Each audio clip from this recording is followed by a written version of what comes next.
आत्म दीप जगाए हो, आत्म दीप जगाए। घर घर में हो सच्ची दिवाली, घर घर में हो सच्ची दिवाली, ज्ञान प्रकाश फैलाए हो, आत्म दीप जगाए हो, आत्म दीप जगाए।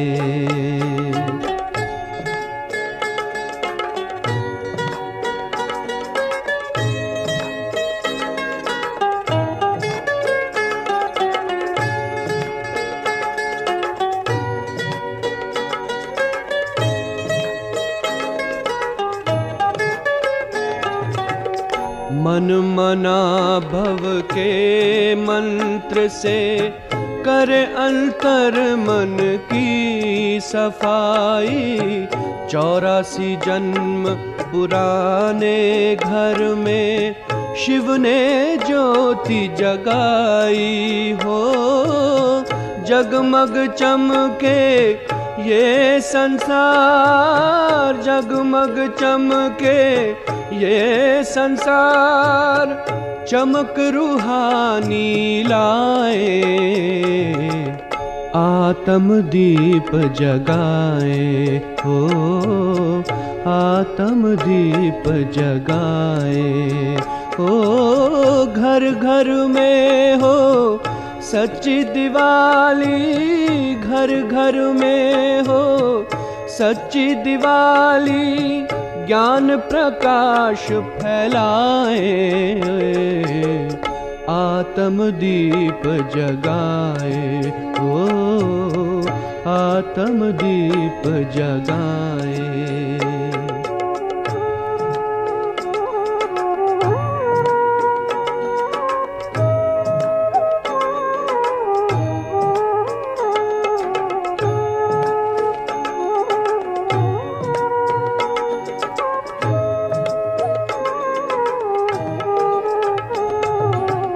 श्रेष्ठ कर।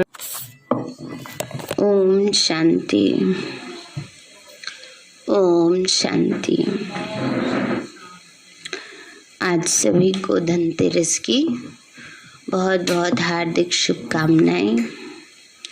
बाबा ने हम बच्चों के लिए रोजाना ही उमंग उत्साह में रहने का, रोजाना ही त्योहार मनाने का हम बच्चों को एक साधन दिया है कि हमें सदा बाबा के साथ रहना है। तो हमारे लिए हर दिन क्या होगा? उत्सव हो जाएगा, त्योहार हो जाएगा। जब बाबा की याद में रहेंगे तो हर दिन आत्मा ज्ञान रत्नों से भरपूर रहेगी। उसी का यादगार ये धनतेरस, दिवाली मनाई जाती है। आज प्यारे बाबा के 2 तारीख के महावाक्य हैं। बाबा बोले, मीठे बच्चे, तुम्हें मनसा वाचा कर्मणा एक्यूरेट बनना है। तुम्हें मनसा वाचा कर्मणा एक्यूरेट बनना है, क्योंकि तुम देवताओं से भी ऊंचे ब्राह्मण चोटी हो। प्रश्न है, सबसे गुप्त और महीन बात कौन सी है जो बच्चे भी मुश्किल ही समझ सकते हैं? बाबा बोले, शिव बाबा और ब्रह्मा बाबा का भेद समझना, यह सबसे गुप्त और महीन बात है। इसमें कई बच्चे मूंझ जाते हैं, कंफ्यूज हो जाते हैं। यह राज स्वयं बाप बतलाते कि मैं सवेरे सवेरे इस तन द्वारा तुम बच्चों को पढ़ाता हूँ। बाकी ऐसे नहीं कि मैं कोई सारा दिन इन पर सवारी करता हूँ। बाबा ने कहा, मैं सवेरे सवेरे तुम बच्चों को पढ़ाता हूँ, बाकी सारा दिन कोई ब्रह्मा बाबा पर ही थोड़ी, ब्रह्मा बाबा के तन में थोड़ी शिव बाबा बैठे रहेंगे। ओम शांति। रूहानी बाप रूहानी बच्चों को समझाते हैं। बच्चे कौन है? ब्राह्मण। यह कभी भूलो मत कि हम ब्राह्मण हैं, देवता बनने वाले हैं। वर्णों को भी याद करना होता है। यहाँ तुम आपस में ब्राह्मण ही ब्राह्मण हो। ब्राह्मणों को बेहद का बाप पढ़ाते हैं, यह ब्रह्मा नहीं पढ़ाते। कौन पढ़ा रहे हमें? शिव बाबा पढ़ाते हैं, ब्रह्मा बाबा नहीं पढ़ाते हैं ना। ब्रह्मा बाबा खुद शिव बाबा से पढ़ते हैं। शूद्र से ब्राह्मण ब्रह्मा द्वारा ब्राह्मणों को ही पढ़ाते हैं। शूद्र से ब्राह्मण बनने बिना देवता बन नहीं सकते। वर्षा तो शिव बाबा से मिलता है। शिव बाबा तो सभी का बाप है। इस ब्रह्मा को ग्रैंडफादर कहा जाता है। लौकिक बाप तो सबको होते ही हैं। पारलौकिक बाप को भक्ति मार्ग में याद करते हैं। लौकिक बाप सबके अलग अलग हैं। अब तुम बच्चे समझते हो यह अलौकिक बाप है जिसको कोई नहीं जानते। भले ब्रह्मा का मंदिर है, यहाँ भी प्रजापिता आदि देव का मंदिर है। बाबा कहते हैं बच्चे भले ब्रह्मा का मंदिर है, यहाँ भी आदि देव का मंदिर है। उनको महावीर भी कहते हैं। बाबा ने कहा उसको महावीर भी कहते हैं ना। दिलवाड़ा मंदिर में देखा होगा ना, महावीर की मूर्ति है। तो बाबा ने कहा आदि देव प्रजापिता ब्रह्मा है, उनको वहाँ वो महावीर भी कह देते हैं। कोई दिलवाला भी कहते हैं, इसीलिए दिलवाड़ा नाम पड़ा है ना। तो परंतु वास्तव में दिल लेने वाला है शिव बाबा, ना कि ब्रह्मा। सभी आत्माओं को सदा सुखी करने वाला, खुशी देने वाला एक ही बाप है।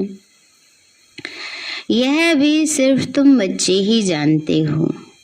दुनिया में तो मनुष्य कुछ भी नहीं जानते। हम ब्राह्मण ही शिव बाबा से वर्षा ले रहे हैं। तुम भी घड़ी घड़ी भूल जाते हो। याद है बड़ी सहज। बाबा कहते याद कैसी है? सहज है।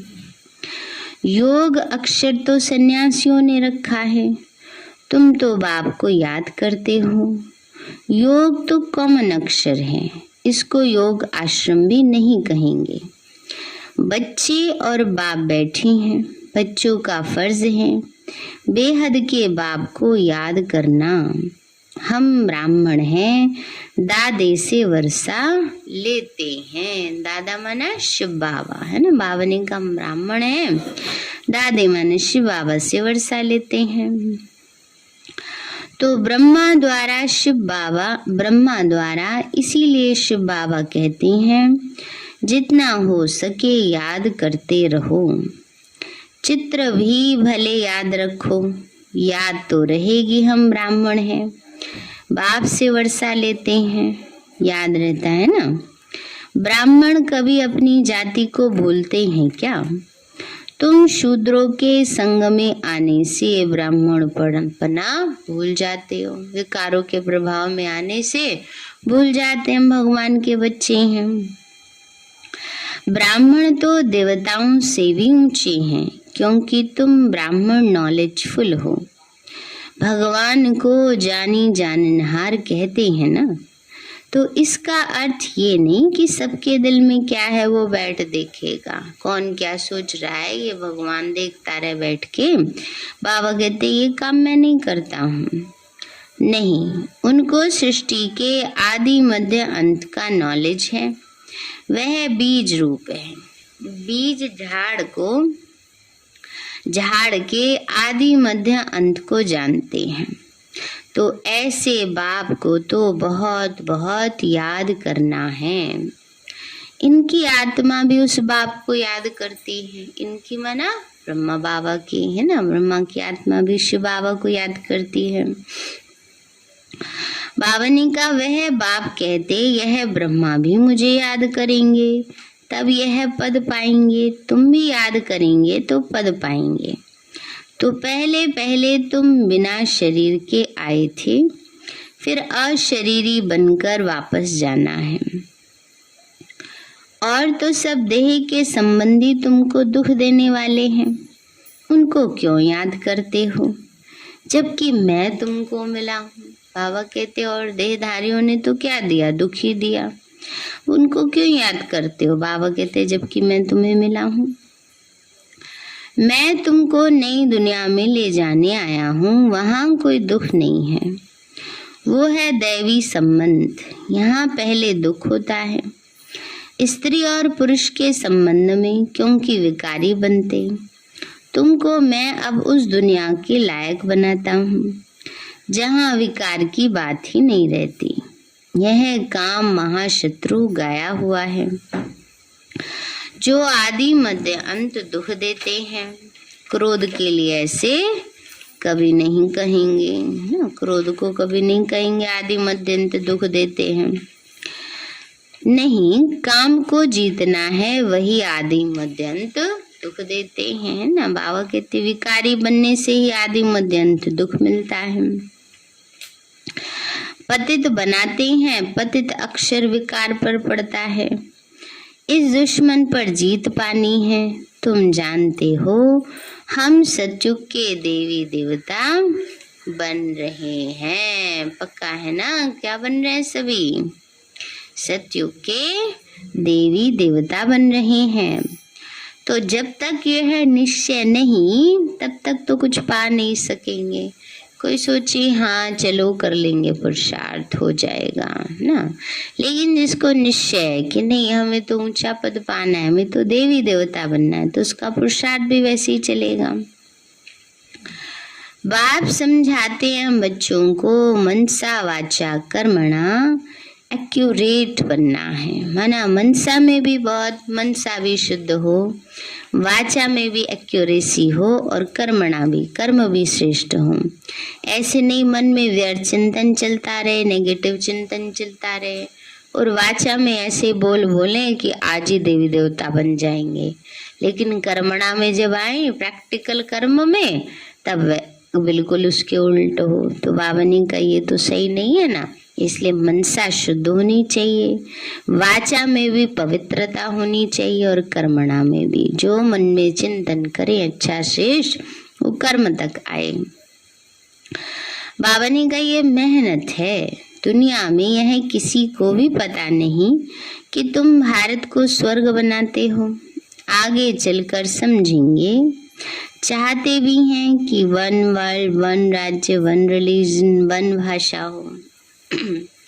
तुम समझा सकते हो आज से 5000 वर्ष पहले एक राज्य, एक धर्म, एक कुल, एक मत, एक भाषा थी, जिसको स्वर्ग कहा जाता है। अब एक ही होगा तो खिटपिट थोड़ी होगी। अभी खिटपिट क्यों है, अनेक हो गए हैं, सब अपनी मत चलाते हैं।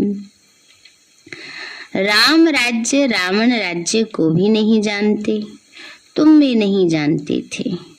अब तुम स्वच्छ बुद्धि बने हो। बाबा की मुरली से क्या होता है, हमारी बुद्धि की सफाई होती है।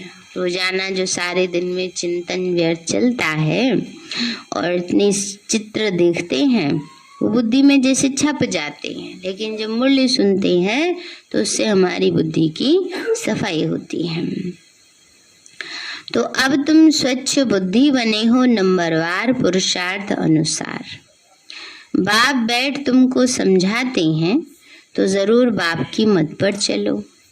बाबा कहते पुरानी दुनिया में रहते कमल फूल समान पवित्र रहो, मुझे याद भी करते रहो। बाप तो आत्माओं को समझाते हैं, आत्माओं को ही पढ़ाने आया हूँ इन ऑर्गन्स द्वारा। ये तो पुराना छीछी शरीर है, छीछी दुनिया है।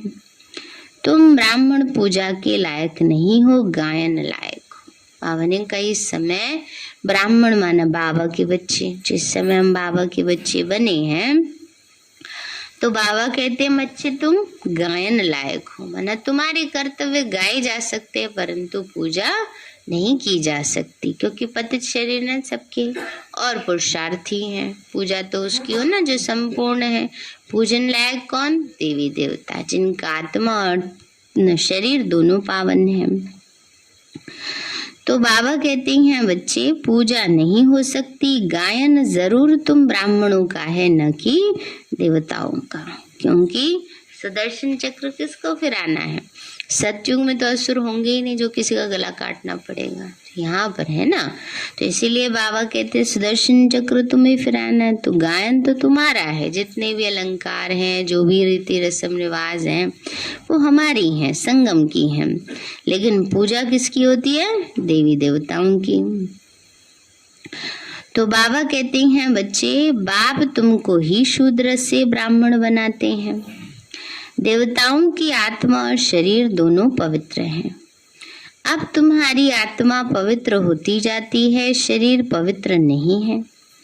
अब तुम ईश्वर की मत पर भारत को स्वर्ग बना रहे हो, तो तुम भी स्वर्ग के लायक बन रहे हो। सतो प्रधान जरूर बनना है। सिर्फ तुम ब्राह्मण ही हो जिनको बाप बैठ पढ़ाते हैं। ब्राह्मणों का झाड़ वृद्धि को पाता रहेगा। ब्राह्मण जो पक्के बन जाएंगे वही जाके देवी देवता बनेंगे। ये तो नया झाड़ है, माया के तूफान भी लगते हैं। सतयुग में कोई तूफान नहीं लगेगा। यहाँ तो माया बाबा की याद में रहने नहीं देती है ना। देखो कितने विघ्न डालती रहती है। कभी कोई बात आ जाती है, कभी कोई बात आ जाती है। सोचेंगे आज पूरे 2 घंटे बाबा को याद करेंगे, और क्या होगा? जो टाइम याद के लिए रखा होगा उसमें ही व्यर्थ चलता रहेगा, किसी काम में उलझ जाएंगे, है ना। तो ये क्या है? ये माया के तूफान होते हैं, लेकिन उनको पार करना है ना। क्योंकि जितना योग में रहेंगे उतना ही माया अपने आप ही भागती जाएगी। जैसे लाइट जलती है तो अंधेरा अपने आप भाग जाता है ना, तो ऐसे योग से आत्मा में शक्ति आएगी तो माया दूर रहेगी। सतयुग में तो कोई तूफान नहीं लगेगा। यहाँ तो माया बाबा की याद में रहने नहीं देती। हम जानते हैं बाबा की याद से ही तमो प्रधान से सतो प्रधान बने हैं। सारा मदार है याद पर। भारत का प्राचीन योग भी मशहूर है ना। तो विलायत वाले चाहते हैं प्राचीन योग आकर कोई सिखाए। अब योग तो 2 प्रकार का है, एक है हठ योगी और दूसरे हैं राजयोगी। तुम हो राजयोगी, वह तो बहुत दिन से चलते आते हैं। हठ योगी तो बहुत दिन से चलते आते हैं। राजयोग का अब तुमको पता पड़ा है। सन्यासी क्या जाने राजयोग से, बाप ने ही आकर बताया है। राजयोग से ही मैं ही आकर सिखाता हूँ।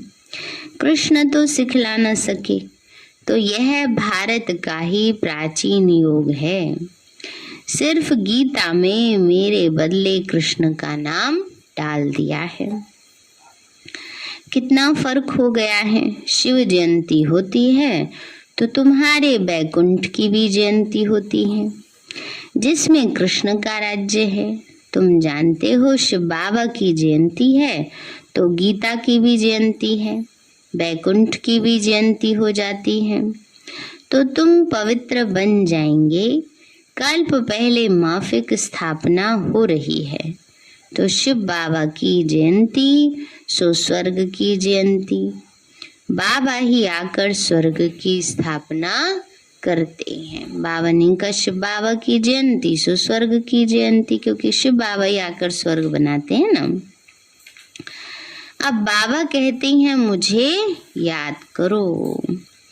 याद न करने से माया कुछ ना कुछ विकर्म करा देगी। बाबा की याद नहीं रहती है तभी तो माया की बॉक्सिंग होती है ना।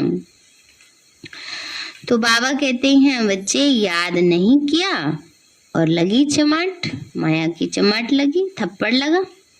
याद में रहने से चमाट नहीं खाएंगे, ये तो बॉक्सिंग होती है।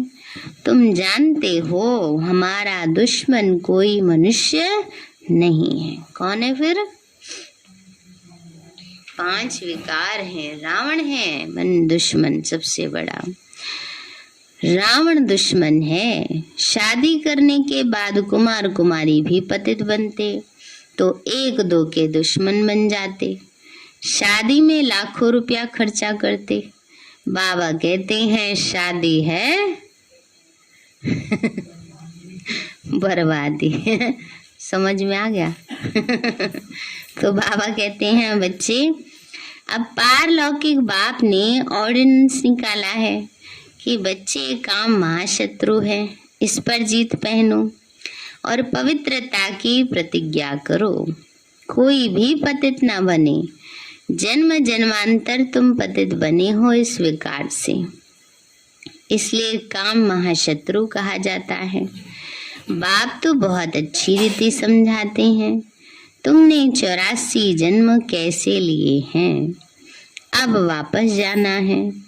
तुमको तो बड़ा ही शुद्ध अहंकार होना चाहिए, है ना। शुद्ध अहंकार माना सोमान में होना चाहिए। ऐसे नहीं कोई अहंकार किसी को दिखाना है, सोमान में रहना है।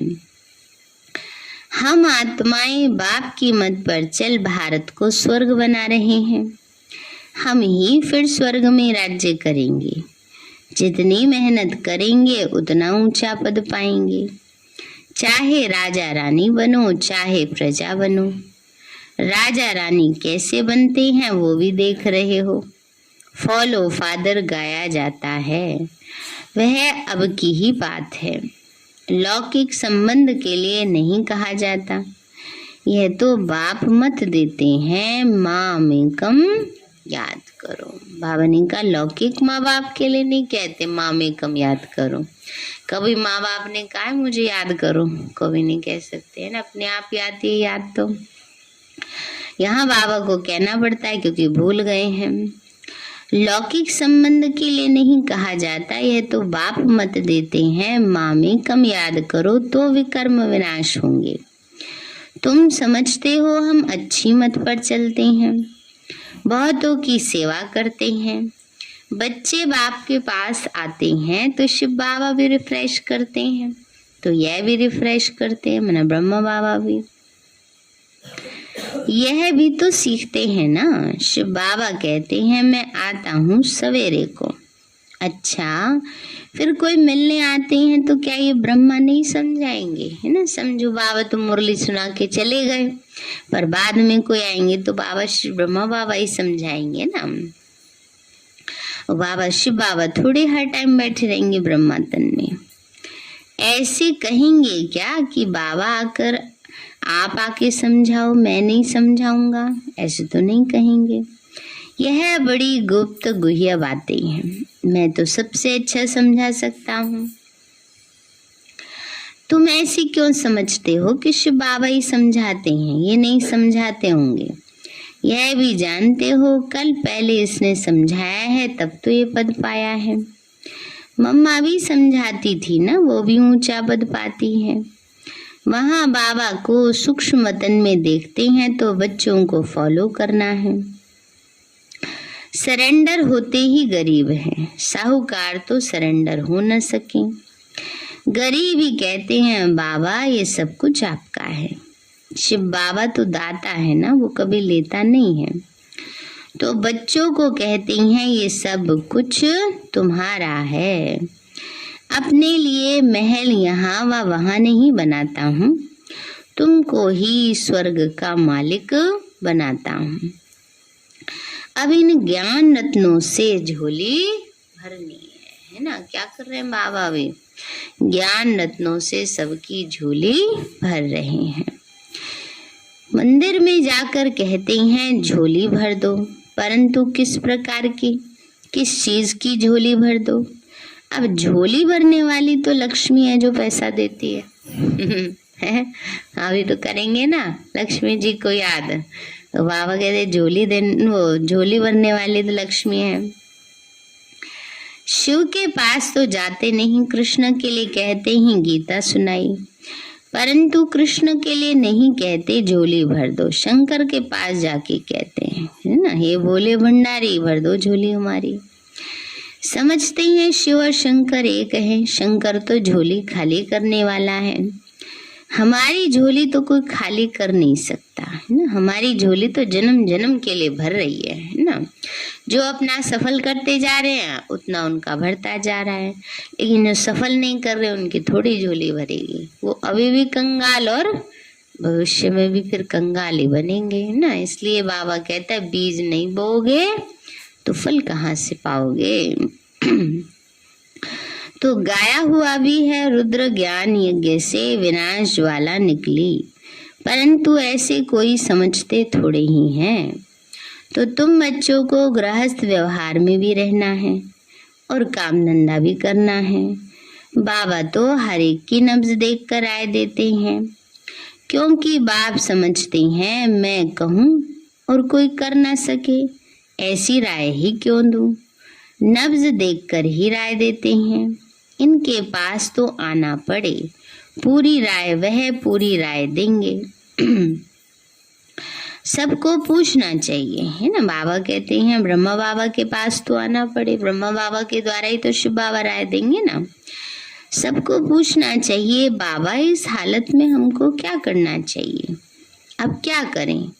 तो बाप स्वर्ग में तो ले जाते हैं, तुम जानते हो हम स्वर्गवासी तो बनने वाले हैं, अब हम नरकवासी हैं।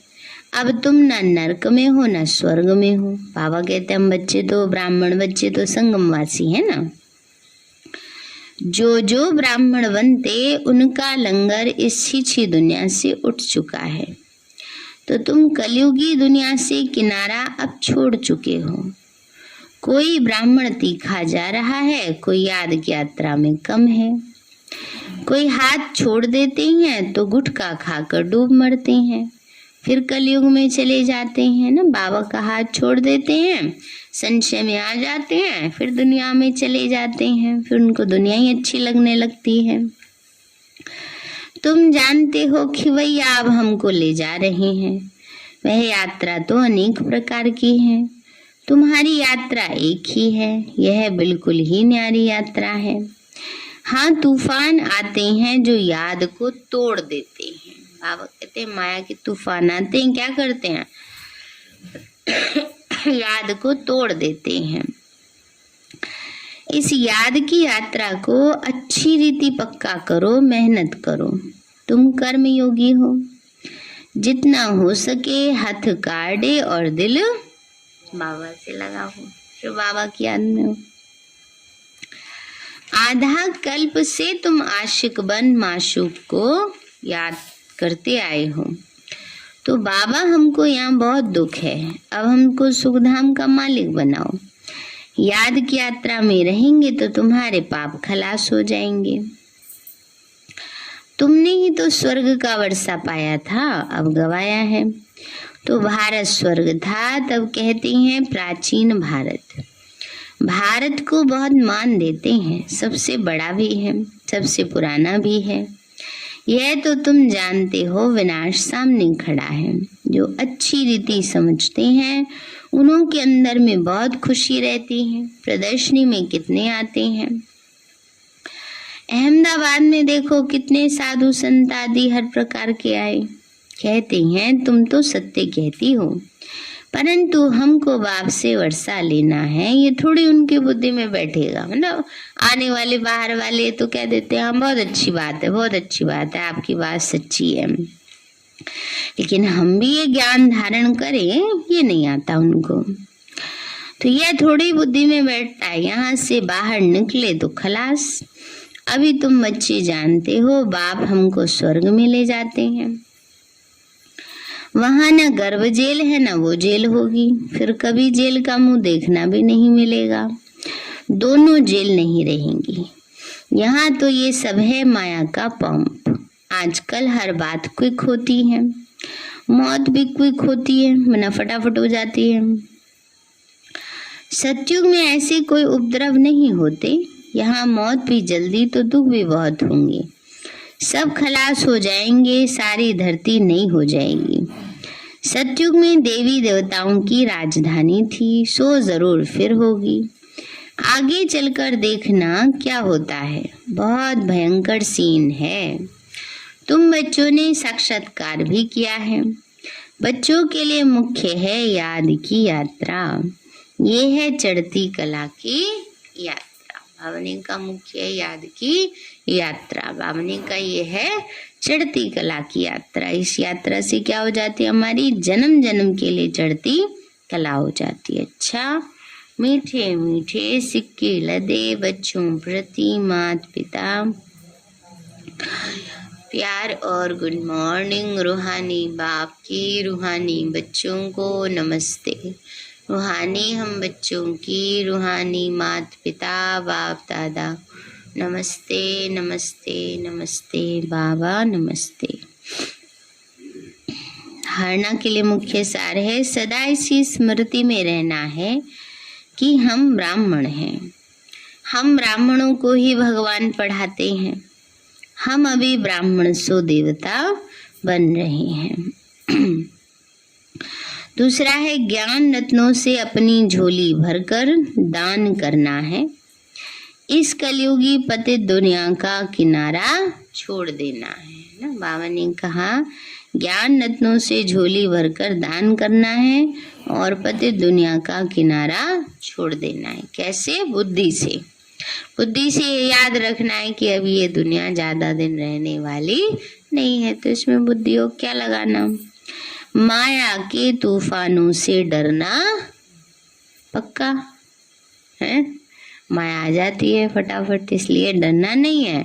माया हमसे डरे, हम माया से क्यों डरे? माया तो कागज का शेर है ना। वरदान दिया बाबा ने, पावरफुल स्थिति द्वारा रचना की सर्व आकर्षणों से दूर रहने वाले मास्टर रचयिता भव।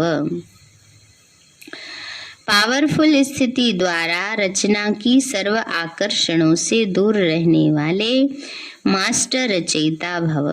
बाबा बोले जब मास्टर रचयिता मास्टर नॉलेजफुल की पावरफुल स्थिति व नशे में स्थित रहेंगे तब रचना की सर्व आकर्षणों से परे रह सकेंगे, क्योंकि अभी रचना और भी भिन्न भिन्न रंग ढंग रूप रचेगी। इसीलिए अभी बचपन की भूलें, अलबेलेपन की भूलें, आलस की भूलें, बेपरवाही की भूलें जो रही हुई हैं उन्हें भूलकर बाबा ने कहा रचना की सर्वाकर्षणों से परे रह सकेंगे जब हम मास्टर नॉलेजफुल की स्थिति में रहेंगे, है ना। ज्ञानी माना समझदार, नॉलेजफुल माना ज्ञानी समझदार और पावरफुल। सिर्फ समझ है उससे काम नहीं चलता। कईयों को देखा जाता है समझ तो बहुत है लेकिन समय पर उसको अप्लाई नहीं कर पाते। क्यों? क्योंकि पावर नहीं है। तो नॉलेजफुल के साथ साथ क्या होना चाहिए? पावरफुल भी होना चाहिए। तो बाबा ने कहा इसलिए जब पावरफुल होंगे तो आकर्षण से परे रहेंगे। तो बाबा ने कहा अभी रचना और भी भिन्न भिन्न रंग ढंग रूप रचेगी, है ना। बाबा ने कहा जो माया है वो क्या करेगी? अलग अलग रूपों से आएगी। बचपन की भूले, बचपन की भूले का मतलब ये नहीं कि जो आपने बचपन में भूले की। बचपन में क्या होता है? नाज नखरे दिखाते हैं, छोटी छोटी बातों में रूठना, रूसना, अलबेलापन दिखाना, ये सब क्या होती हैं? ये बचपन की भूले होती हैं। चिड़चिड़ेपन में आ जाना, क्रोध में आ जाना, छोटी छोटी बातों में अवस्था खराब कर लेना। बच्चे होते हैं ना, छोटे बच्चे होते हैं, ऐसे काम करते हैं, रूठ जाते हैं, रोज जाते हैं, रोने लगते हैं, अपनी बात मनवाने के लिए जिद करते हैं, सिद्ध करते हैं। बड़े हो जाते हैं तो इन सब बातों से छूट जाते हैं ना। तो इसलिए बाबा ने कहा ये क्या है? माया की जैसे बचपन की भूलें हैं। तो इसीलिए इन बचपन की भूलों के प्रभाव में नहीं आना है। दूसरा, अलबेलेपन की भूल हो जाएगा, कर लेंगे, कर तो रहे ना बाबा, पता है हमें, कर लेंगे। ये क्या है? अलबेलेपन की, आलस की, बेपरवाही की भूलें ना। सब कुछ जानते हुए भी बेपरवाह बने रहते हैं। पता है समय कम है फिर भी क्या कर रहे हैं? बेपरवाही। माया बेपरवाह बना देती है ना। तो इसलिए बाबा कहते हैं उन्हें भूलकर अपनी पावरफुल शक्ति स्वरूप, शस्त्रधारी स्वरूप, सदा जागती ज्योति स्वरूप को प्रत्यक्ष करो, तब कहेंगे मास्टर रचयिता। स्लोगन है, मन की स्थिति में ऐसा हार्ड बनो जो कोई भी परिस्थिति उसे पिघला न दे। मन की स्थिति में ऐसा हार्ड बनो, मजबूत बनो, जो कोई भी परिस्थिति उसे पिघला न दे। सारे हैं मीठे बच्चे, तुम्हें मनसा वाचा कर्मणा एक्यूरेट बनना है, क्योंकि तुम देवताओं से भी ऊंचे ब्राह्मण चोटी हो। प्रश्न है, सबसे गुप्त और महीन बात कौन सी है जो बच्चे भी मुश्किल ही समझ सकते हैं? बाबा बोले, शिव बाबा और ब्रह्मा बाबा का भेद समझना यह सबसे गुप्त और महीन बात है। इसमें कई बच्चे मूंझ जाते हैं। ये राज स्वयं बाप बतलाते हैं कि मैं सवेरे सवेरे स्तन द्वारा तुम बच्चों को पढ़ाता हूँ, बाकी ऐसे नहीं, मैं कोई सारा दिन इस पर सवारी करता हूँ। अच्छा, ओम शांति। मीठे बाबा, आपने हमें सब कुछ दिया, आपका परम गुणावार शुक्रिया। प्यारे बाबा, आप हमें ज्ञान, गुण, शक्तियों, वरदानों और सद्बुद्धि से भरपूर करते हो, आपका बार बार शुक्रिया। मीठे बाबा, आपने मुझे आत्मा को, इस सेवा स्थान को, विश्व की सर्वात्माओं को निर्विघ्न बनाया, आपका बार बार शुक्रिया। प्रकृति के पांचों तत्वों का भी शुक्रिया, साइंस के साधनों का भी शुक्रिया, लौकिक अलौकिक परिवार का भी शुक्रिया। हे तन, तुम्हारा भी शुक्रिया। विश्व की सर्वात्माओं का और ब्रह्मांड की सारी शक्तियों का सब प्रकार का सहयोग देने के लिए शुक्रिया। मीठे बाबा, मुझ आत्मा ने जाने अनजाने में जिन भी आत्माओं को मनसा वाचा कर्मणा दुख दिया है, मैं उन सभी से क्षमा चाहती हूँ। मुझे क्षमादान दिलाओ। और जिन आत्माओं ने मुझे दुख दिया है, विघ्न रूप बने हैं, मैं उन सभी को दिल से क्षमा करती हूँ। सबका कल्याण हो, सबको सुख शांति सद्बुद्धि मिले और बाबा के सेंटर की सेवाएं खूब बढ़ती जाए। शिव बाबा से सारी शक्तियां मुझ आत्मा में समा रही हैं, पूरे शरीर में फैल रही हैं, पूरे घर में फैल रही हैं, पूरे देश पूरी दुनिया में फैल रही हैं। सब प्रकार के वायरस नष्ट होते जा रहे हैं। मैं आत्मा परम धाम में चमकती हुई मणि हूँ। सतयुग में पावन देवताई शरीर में